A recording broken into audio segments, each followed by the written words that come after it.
Welcome to the Money Pig Podcast, presented by Goodwin Investment Advisory, where our mission is to lead you to financial pig, peace, independence, and generosity. I'm your host, Tim Goodwin.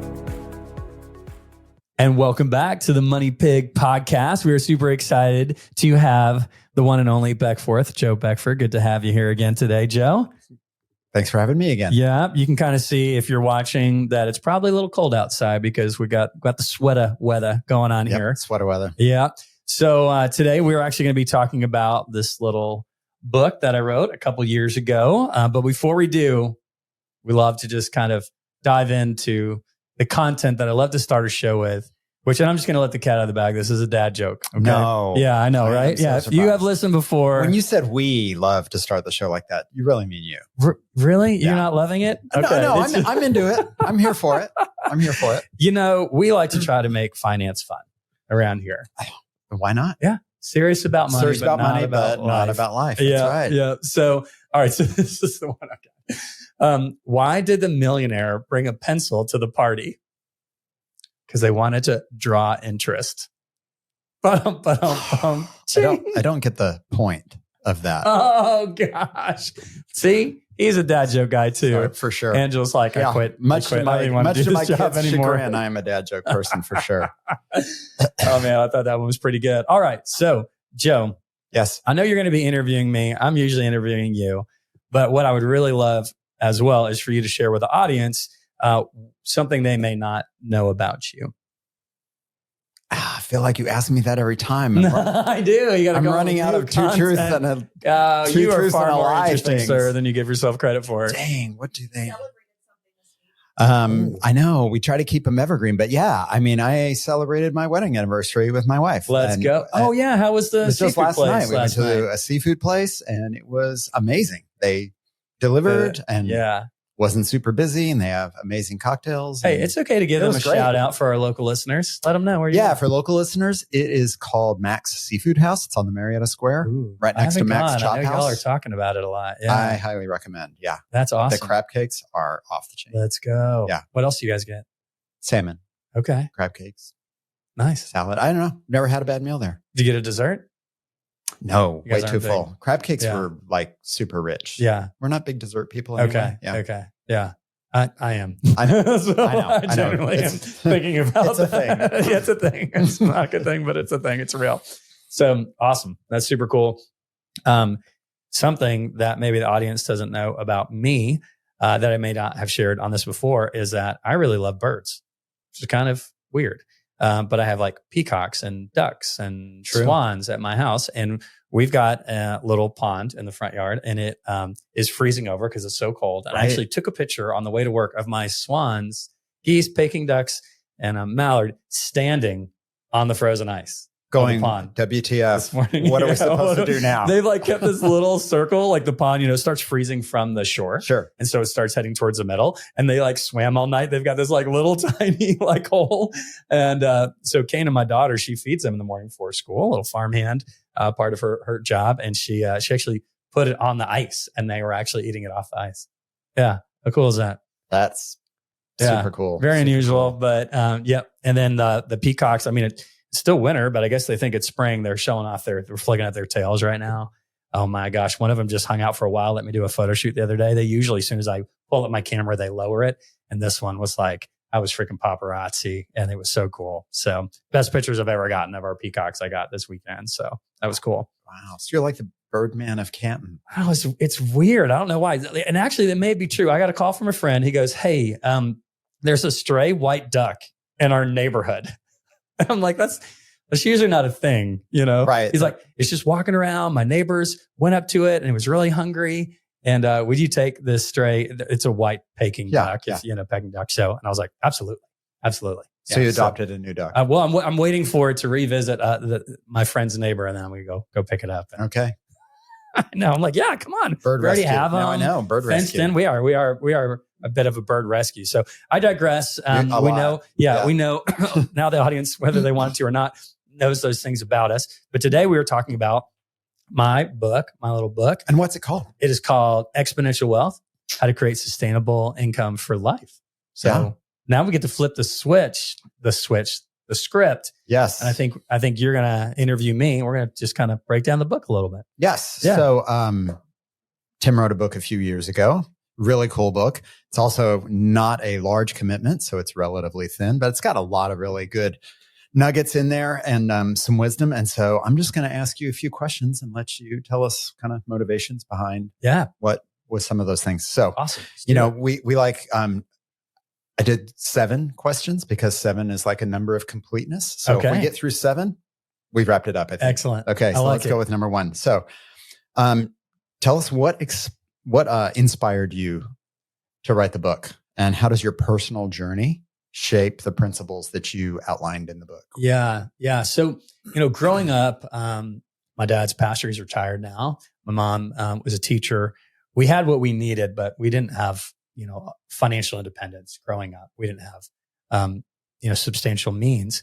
And so when I ended up getting really interested in studying money and finance and becoming a financial advisor, I really wanted to learn how to become a millionaire, how to gain financial independence. How do the wealthy people, specifically in America, become wealthy? What are those habits? What are they doing? Right. And we're not talking about people who are born into it. Like, how do you earn it? Yeah. Right. How does it happen? Yeah, exactly. So, and I had this unique vantage point of being able to start gaining the confidence and the trust of wealthy folks, of millionaires, and starting to learn more about, okay, what are their habits? How do they think? I'm helping them with their investments and we're organizing things. And eventually I'm able to start giving advice.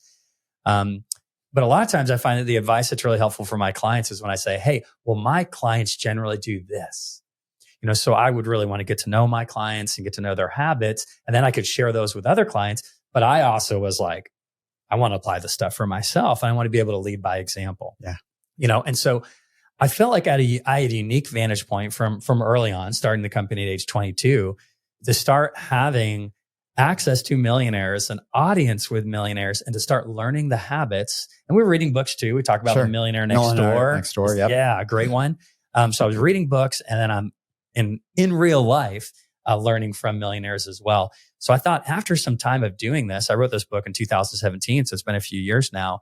But I'd started the company in 2004. So quick math, 13 years of experience hanging out with millionaires almost every day, right? Maybe multiple times a day. And I wanted to be able to distill some of that information that I learned and share that with others, and kind of share things that I've learned and that I'm trying to do or I've been doing to get to that place of obtaining that financial independence. So yeah, like Joe said, it is thin. If you look at it this way, I specifically wrote it to be about 10,000 words. Mm-hmm. And based on an average reader, I'm a little bit slower than average, but it takes about an hour and a half just to sit down and read on its own. But you can also get it downloaded electronically. And I've actually figured a way to have Siri read it to me. I don't have it on Audible yet. Cool. So in the book, you outline several concepts. And one of them is sustainable income for life.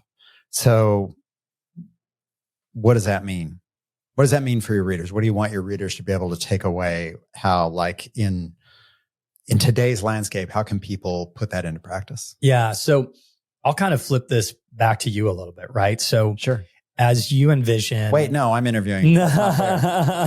It's not fair to the audience to not get to hear from you too, Jay. You're super smart. So I want just to kind of, maybe you could unpack because I think you believe this too, about having sustainable income and having it be diversified, having multiple income streams. And so my question back to you is, why, when you're in retirement, would it be important to have multiple income streams? So when you say sustainable, we mean like ongoing, that like while I'm working, I'm creating these. When I'm retired, I have them. Mm-hmm. Why having a sustainable income stream and multiple income streams? Why is that important in retirement? Because putting all your eggs in one basket is always a risky thing, right? I mean, that's the whole diversification. We diversify people's investments and stuff like that. And your income is really not different from that, because if you're counting solely on Social Security, how many people tell us every day that they don't believe in Social Security? Right. If you're counting only on your investments, maybe you made 20% on your investments last year. are you going to get that every year? I can guarantee you. I can't guarantee you a lot. I'll guarantee you won't every year, right? Yeah. So I don't think there's any one thing you can necessarily count on. So I think of it as reducing margin of error in my plan. Like, is my financial plan going to work? Right. And a lot of factors go into building that plan, and what's going to help reduce margin of error where my plan might not work like I thought. So if I've got multiple income streams, Social Security, maybe I've got some rental income from an investment property that I have. Maybe I've got some business ownership. I've got investments. I've got multiple things to tap on, and I'm not just relying on the one thing. Yes. I love it. Super duper well said. Yeah. And somebody who planned to not contribute to their 401k, to not buy a rental property, to not, do anything outside of Social Security, right? And that is their only income stream. Is it sustainable? It is sustainable. Is it enough? Probably not.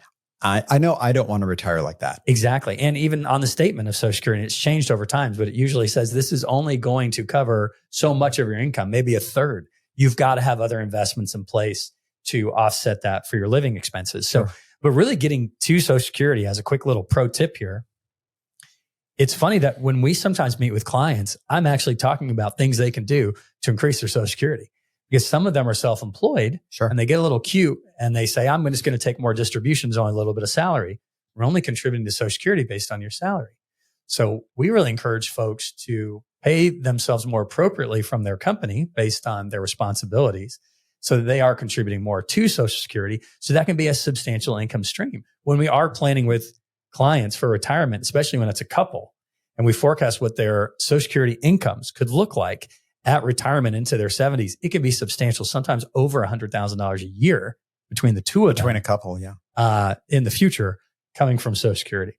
So yeah, and really, like, I feel like there should be an S on this, how to create sustainable incomes for life, because that's really what the book goes into. And we talked about over time, we have this acronym we call WISE, a wise approach to creating income streams for retirement, where WISE are all acronyms. Where W is work, where we talk about, maybe don't just fully retire from 40 hours to zero, maybe do some part-time work, gradual retirement, consulting, some other ways to just keep plugged in and creating value. I is the investable assets, the stocks and bonds. That's our bread and butter. That's what we do. Social Security to maximize that. And E for estates, like rental real estates that you mentioned. So it's not for everybody to be a landlord, but there's a lot of different ways that you can invest in private real estate and it make a difference and create an income stream for you in the future. Right. Without having to worry about getting that call that the water heater broke at 3 a.m. and, oh my gosh, I got to run over there and fix that. Yeah. Yeah, exactly. It's not my jam for sure. Yeah. Okay. Awesome. So you also talk about leveraging exponential growth for wealth creation.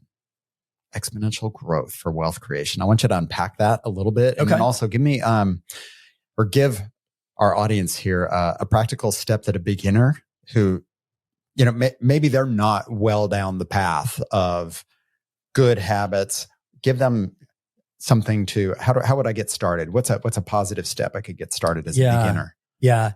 So this really reminds me of my mentor and Oliver friend here at Goodwin Investment Advisory, Dale Alexander, who's on our investment committee. He's a rock star. So he wrote this book called The Talk About Money. He does that talk. He speaks to mostly seniors all over the country, all over seniors. High school seniors. Yeah. Thanks for that clarity. Yeah. So, and in that book, he really says, like, he feels like the most important decision they will ever make for their financial future is to decide when they get that first real paycheck to not live on 100% of it. Now, he encourages that you make 70 or 100%, that you just pretend like you didn't get that whole paycheck. You got 70% of it, and that's what you build your life on, because he wants you to save 20% and give 10%. I really think that there's no better practical step for a beginner than that. Is if you can get to the point where you can pretend like your income is not really your income, that you live off of, that's something less than that is. Maybe you start with 90 or 80 or 70 if you've already been working for a while, and say, look, I'm just going to pretend like I don't get it. And my advice would be, that's very practical. You're probably getting your paycheck direct deposited, right? Mm-hmm. So update it with your payroll company. And instead of them having depositing 100% of your net income into, say, your checking account, have them update it to only 90%, take 10% and deposit it somewhere else. Have them direct deposit it into a different account, like a savings account. You could even have them, start contributing to that 401k at work, especially if there's a match, right? That would be one way that you're not living off 100% of your income. But my point is, the practical step is change the amount of your paycheck that you're getting. So like the optics are that 90% that ends up in your checking account, that's your pay. That's your new 100%. That's what you're living off of. But you've directed your payroll company to direct deposit some of your paycheck somewhere else, like the 401k or a savings account. That would be the practical step. Because that starts to shape behavior. Yes. Because I don't know about other countries, but I know in America, we will tend to expand to our income, right? You talk to people like their standard of living, the more they make, the more they spend, the more they make, the more they spend. Oh, I got a raise. Oh, well, there's the nicer car. There's there's this. But is it always going towards the future? Is it saving? And the answer, unfortunately, for a lot of Americans is no. Right. So I think we need to shape that behavior early. Yes. Shape that behavior early. It's never too late to get started, but the earlier you get started, the more fun you're going to have. For sure. Because over time, you're going to see that compounding effect. When you start to see just a couple $100 getting saved or a couple $100 in the 401k, you're like, God, that is not much money. You get to the end of the year, maybe it's $1,000 or a couple $1,000. But then 10 years later, you're like, oh, this is like 15, 20 grand in here. And then it's going to keep going to 50. It's crossed 100 grand. Like, it's really cool. When the numbers get bigger, it just takes time to see that. Yeah. So, but we love compound interest. So that's for sure. Absolutely. So in that vein, I think we've addressed my next question a little bit, but I want you to expand on that. So one thing, we've talked about shaping some behavior to be ready for the future. Create wealth over the long term. Creating wealth doesn't happen overnight. And anybody who tells you that it does is a quick, rich scheme, and you should run from that, right? Yeah, so agreed. And it's a behavior that's shaped and learned over a lifetime. A lot of times when I'll have conversations, maybe you have a conversation with a new person just getting started and you recommend that, and they start talking about short-term needs. Yeah, but I got this bill and I got kids and I got that. Yeah. There's always a reason and we call it a short-term need. How do you weigh the demands of short-term needs with the longer-term wealth creation strategy that's going to get you where you want to go? Yeah. Yeah. And, we are big Dave Ramsey philosophy, values, principles, whatever you call them, believers around here. We are big fans of being debt-free. We're big fans of not using a credit card as an emergency fund. For sure. Or for emergencies. We highly, highly recommend that folks are not using credit cards either at all or not using them for emergencies and having any kind of revolving balance on a credit card. And so what you really need is an emergency fund for your emergencies, right? So your short-term needs need to really be in a savings account separate from your checking. If you don't have one, the goal is open one and get it to $10,000. A lot of our clients, I think, typically have close to 20,000. We really like to have clients shooting for this 3 to 6 months of expenses in a savings account that's not invested to handle kind of short-term needs that are maybe expected, but the time frame's not known. Like, oh, I know I'm going to need new tires eventually. Sure. But they're super duper expensive. So when I need them, I'm going to need the money. So I don't have to go get a loan, blah, blah, blah. And what's an inconvenience becomes an emergency. So I think short-term wisdom would be to have that emergency fund, a cash for those things, and to not use a credit card for those things. What are some other things that is there anything else that you would add to that kind of around the short-term needs? Well, I think there's just discipline. I mean, that happens, right? So once you get there, there's just discipline of, well, if you don't have your emergency fund, you got to build that up. That's right. So that's like a bill. And I think the best way to get there is just pretend it's a bill. Yeah. Like, I need to fund my emergency fund. I don't have it funded. Okay. Yes. Well, you need to get there. Yes. And so the electric bill comes, you got to pay that. The gas bill, the phone bill, whatever comes, the emergency fund bill has to get paid. Yep. Until you get it to 20, or if you used it, you replenish it, or whatever the amount is for you. But sometimes I think it can be helpful for people to hear actual numbers. That's personally what I still use. I still use 20,000 in my savings account. That's what I do. Beyond that, I probably want to get it invested some way. But that $20,000 is there. So I don't have to use a credit card for emergencies, but really just these things that I know will happen. The car will break down. There could be a medical expense. It's really there too for if you might be in between jobs, and if you're in between jobs, your expenses are going to come way, way, way down. So you don't need to have hundreds of thousands of dollars, I think, and sitting in cash in an emergency fund. Right. I think you need to have a reasonable amount there, and beyond that, plug it in. So you worked hard for it. That money needs to work hard for you getting invested.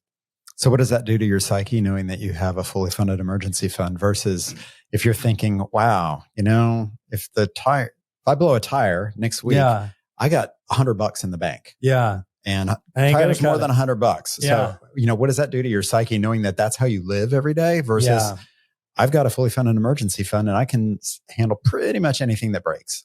I love that you bring it up, because that's really what that $20,000 that I have in my savings account does for me, is it gives me peace.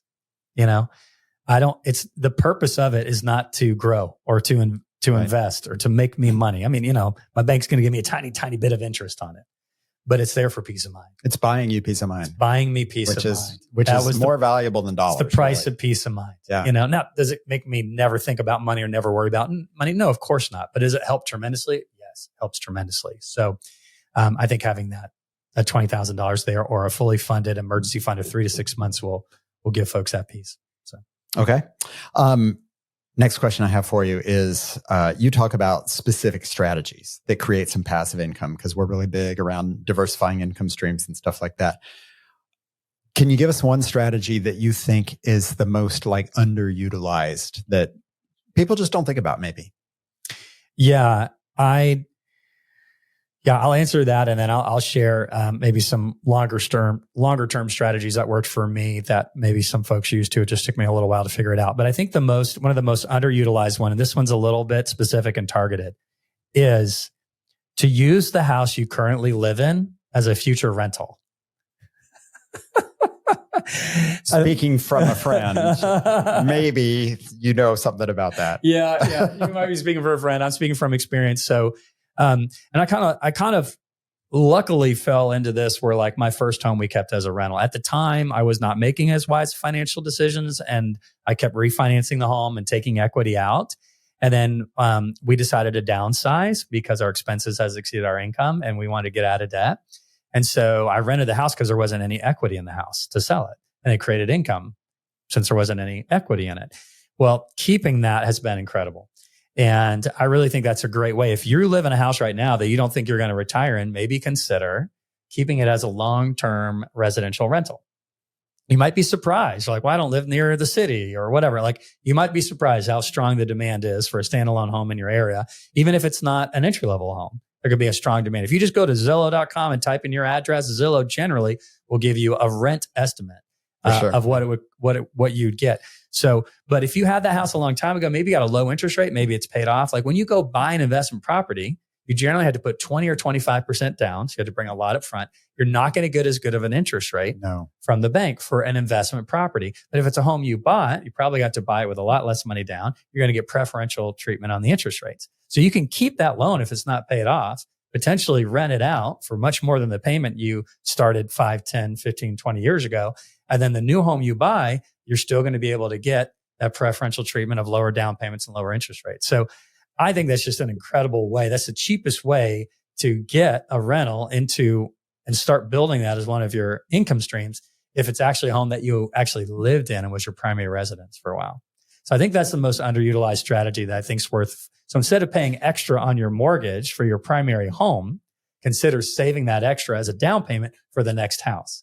So instead of relying on the equity for your current home for the down payment for the next house, right? Yeah. Start saving up. So again, I'm giving some advice here, and you're going to hear Angela's lovely disclosure at the end of the podcast here that, what works for me or my clients might not work for you. And what's important about financial, people can't just call and ask our advice. We don't know the best advice because we need to see their whole financial plan. For sure. That advice that scenario that you just laid out really does not apply to everybody in any way, shape, or form. No, but if you're interested in being a real estate investor, if you're interested in creating that as one of your diversified income streams, then I think the easiest thing is to make the house one of the homes you live in, your long-term rental. I think it's a great strategy. And a strategy that I think a lot of folks use that took me a little while to figure out is to automate your giving. Back to this, make 90% your new 100% of what you're living on. But the strategy of waiting until the end of the month to see what was left and saving that, there was never any money left. For sure. Right? Because you say it best, Joe, what does money do? It has one of two things, right? It either has a name or it's going to have wings. Yep. And it's going to fly out of your pocket. That's exactly. And you're not going to know where it went because it's not coming back. That's right. That's exactly what happened to me. I was trying to wait for it. And I didn't give it a name, and it would just take wings and fly away. So by automating the giving, even if it was coming out of my checking account, then I knew I just had to live off the rest. So. Sounds good. 2 more questions if we can get to them kind of quickly here. Sure. How do you see financial independence evolving under the next decade, right? I mean, every decade kind of depends. You go through economic cycles. Mm-hmm. There's growth, there's retraction, and depending on where you are in the economy and where you think things are going to be. But tell me, what do you think about financial independence evolving over the next decade? What can readers do to set themselves up for success? Yeah. I think it's important to just be intentional about making plans now for the income streams you want later, and to try to have multiple ones. So we talked about real estate and fully funding Social Security, and really saving for stocks and bonds. You can save in tax deferred, tax free, taxable. And so it's good to even diversify the tax types in that eye of the WISE approach of the investable assets. So, but when I look into the future, I'm really encouraged, Joe, because it seems to me that the barriers to entry to be able to make investments continues to get smaller and smaller and cheaper and cheaper and cheaper. When we first got started in the business, you might have had to pay money to open a brokerage account. You may have had to pay money annually just to have the account open. You may have not been able to open one unless you had a $10,000 starting balance. You may have had to pay, $30, $40 to make a trade, just even that you put in yourself, not even that you called a broker for. And we've seen all these things go to zero, which I think is great. So obviously we see that with crypto, that's becoming more accessible for folks. Stocks and bonds are becoming more accessible for folks. And what I'm actually the most excited about for the future is that I see a lot of private investments becoming more and more accessible for people. So you used to have to be an accredited investor or start with $50,000 or $100,000 and sign, a giant subscription agreement and read a 100-page private placement memorandum.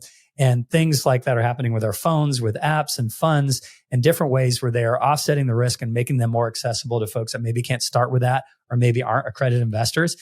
As far as how I see it evolving for financial independence, I see that what normally only very wealthy people could take advantage of, private placements where they're making better returns sometimes than just the public stock market, is going to become more and more accessible to the average Joe, to the millionaire next door. Yeah. So that part, I'm really excited about it. Cool. Yeah, I agree with you. That's barrier to entry dropping. Is super helpful. Yeah. Okay. Last question. I'll wrap up. So we always tell people one of my goals is to get you to retire as early as possible. That's right. But I tell people too, retirement is great for an old sports jersey or an old tractor. Yeah. And it's terrible for a human. So what are you going to do, to retire is to put out a service, right? Put out a service, so nobody should be put out of service. So we always encourage people, move on to work that you love, move on to something purposeful, move on to some sort of work that might be a passion of yours, like going into mission work or something like that you really don't expect you to pay you anything, but you're going to reap enormous benefits from doing that. A lot of times that means you need money. Right. So we want to retire you early. So to set you up for success to do that, what are some strategies, income streams that you think people should be developing to set them up to be able to do that? Yeah. And again, it just comes back to those WISE income streams, right? One of the things that we maybe can help our clients retire early is to go from being a W-2 employee, right, to being a W-9 employee. You go from our contractor, W-2 employee to 1099. A 1099. Yeah. 1099. You're right. Contractor. So because it switches from I have to put in these hours to I work to when I want to, you have more freedom, probably have a higher hourly rate. So I love that aspect of that switch on the W of the WISE acronym for creating income streams. Definitely fund multiple, like we talked about earlier, different tax types. Because if you retire early before 59 and a half, there's going to be a penalty to access typically your tax deferred or tax benefit accounts. There's an exception with your 401k or your work, depending on the plan when you're 55. But certainly any younger than 55, you're not going to want to touch any of your retirement accounts. Sure. So you need to build up taxable savings that are earmarked for retirement, even though they're not a retirement account, to give you that freedom. And maybe it's getting rental income or some other income stream developed and paid off by that time. So you have that flexibility. Hey, I'm not working because I have to anymore. I'm working because I want to. And I can shape that a little to be more meaningful to me, like you were talking about. That's all my 7 questions. Cool. Awesome. Great job. I appreciate you sharing. That's a wrap. Yeah. So for those that are still with us and still listening, if you want to get a copy of the book, you can pay for one. You don't have to, but you can go buy a physical copy on Amazon. It's I don't know. Actually, I probably should have looked at that. It was probably $6 or $7. And then if you want the electronic version, like on Kindle, it's like $3-ish, something like that. Or you can click on the link in the show notes and go to our website, and then you can download it for free. Yeah. So, and it's as a PDF. Yep. So would love for you to check that out. Hopefully it helps you. Let us know if you have any questions about the book. So Joe, as we wrap up and sign off on the episode, we're going to like to sign off with gratitude. So what are you grateful for today? I am grateful. So we're in sweaters, right? It's nice and cold. I know we say we want to be evergreen, guys. The truth is it's wintertime in Georgia and we're chilly. We got beautiful blue skies outside right now. Tomorrow we're supposed to have all kinds of ice and stuff like that. Hopefully a couple inches of snow. Yeah, maybe that'll happen. But nobody's convinced that they want to even say that is in the forecast, because we keep getting. It's like the Falcons. It's like being you just keep getting let down. Keep getting let down. Right. They say snow's coming, it doesn't come. We get let down, so we're just not even. Go ahead, Joe. Sorry. Anyway, what I'm grateful for is if the weather holds, I'll be able to get to go see my grandkids play basketball this weekend. And they've never played basketball before. And, they're like 6 and 8. So we're not talking Kareem Abdul-Jabbar here, but I think it'll be really cool. So hopefully I don't get iced in tomorrow and get to go do that. Oh, so you're saying if you don't get iced, if it holds in terms of doesn't ice in, you can see them play basketball tomorrow night. Oh, I got you. So this is related to what you're talking about, but in this different thing I thought about thinking about, like what I'm grateful for is all the ways that I can keep my house and my family warm tomorrow. It's really an interesting thing. I really did think through this, right? Because like if I lose power, right, the furnace isn't going to work, right? Right. So I do have generator, but that's not going to, my little generator is really more for the fridge and powering the phones. So that's not going to do it. I do have a motorhome out front. So that would be like, I could go fire up the generator or turn it on. We could turn on the heat that way. But we also have a wood burning fireplace. So I was like, okay, that's cool. Or I might get the generator run a space heater or something like that. We've got electric heaters. So then, then you can bundle up with sweaters. And so I don't know, I just kind of thought I don't need to be that worried about it. We've got clothes and blankets. We can do a fire. We can maybe figure out a space heater. We could get, so it's just interesting to me that we're at a good place where, okay, if we lose power because of the snow tomorrow, like as a good take care of your family kind of dad and husband, I was like, what are all our backup plans? So my wife Maureen's literally going today to get ethanol-free gasoline filled up in all the tanks, just in case we need it for the little generator. So yeah, I'm grateful for that, at least to have those options at the house. So cool. Yeah. All right. Well, thanks for listening. Bye-bye. Everybody have a great day. Thank you for tuning in to the Money Pig Podcast. We hope you enjoyed today's episode. To stay updated on new episodes, be sure to subscribe wherever you listen to podcasts. If you found value in today's discussion, we'd greatly appreciate it if you could leave a rating and review. If you have any questions about the topics we covered, feel free to visit us at goodwininvestment.com and reach out.